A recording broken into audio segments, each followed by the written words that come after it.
What's up guys, sa video na ito pag-uusapan natin ang restricted at unrestricted sa Messenger.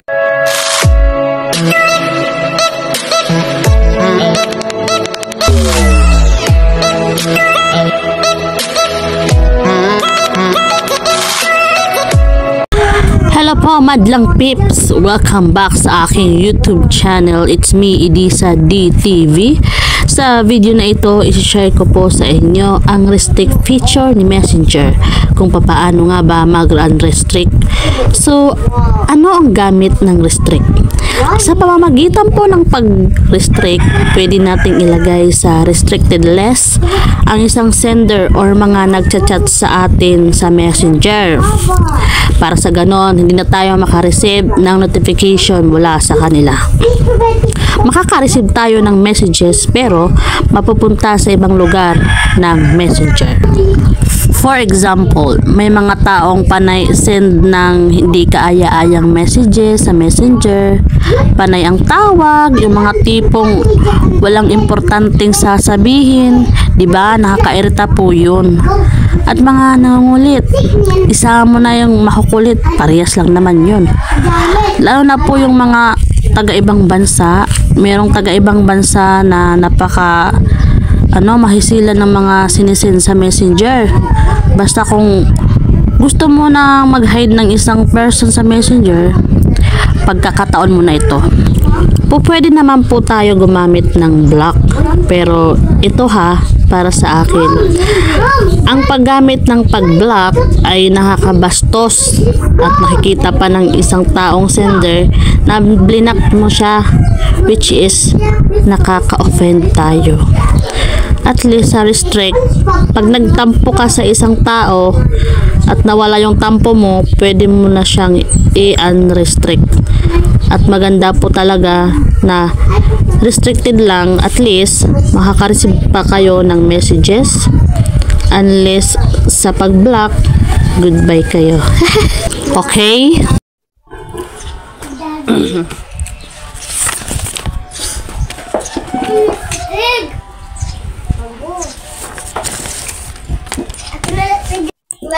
Ngayon, open nyo lang ang inyong Messenger. Ito po yung Messenger. Click nyo lang po yan. For example, meron po kayong gusto i-restrict. For example po itong si Anlorita Arroyo. Ang gagawin nyo po sa kanya is itatap nyo lang po itong profile niya. Yan. Tap nyo po siya or long press nyo po ng 2 segundo or 2 seconds. Ayan. Tapos click restrict. Ito po nasa baba po siya. Ayan. Click nyo po yan. So kung mapapansin nyo, hindi nyo po siya nakita dito sa aking Messenger. Bigla po siyang nawala. Ngayon, na-restrict na po natin siya. Restricted na po siya.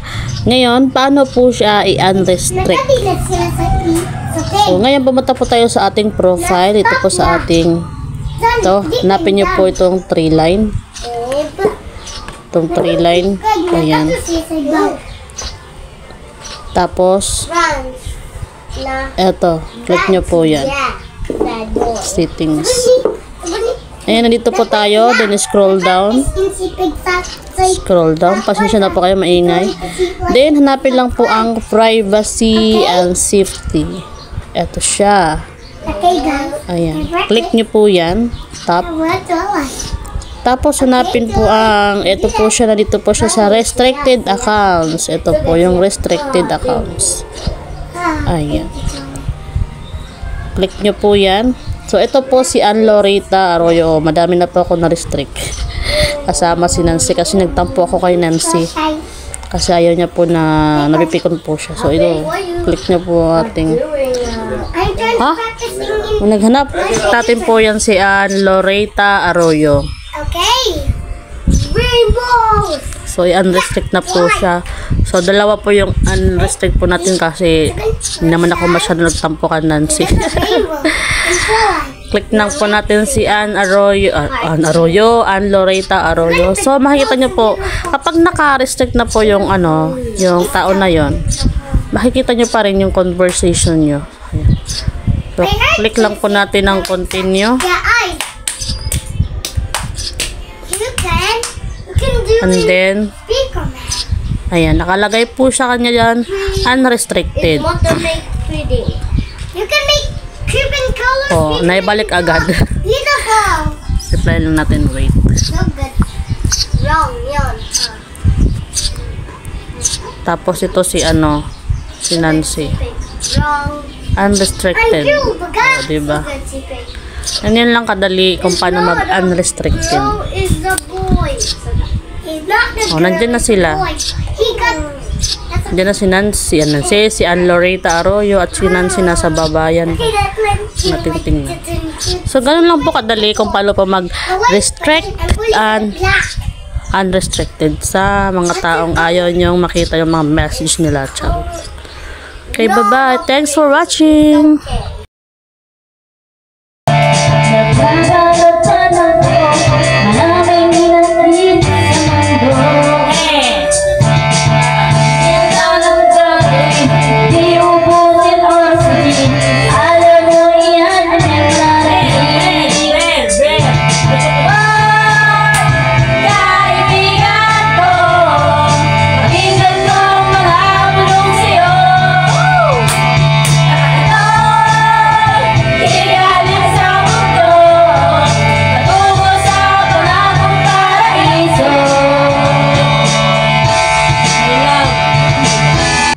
Nako, Shermy, ayusin mo para hindi tayo makapiright.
Ganda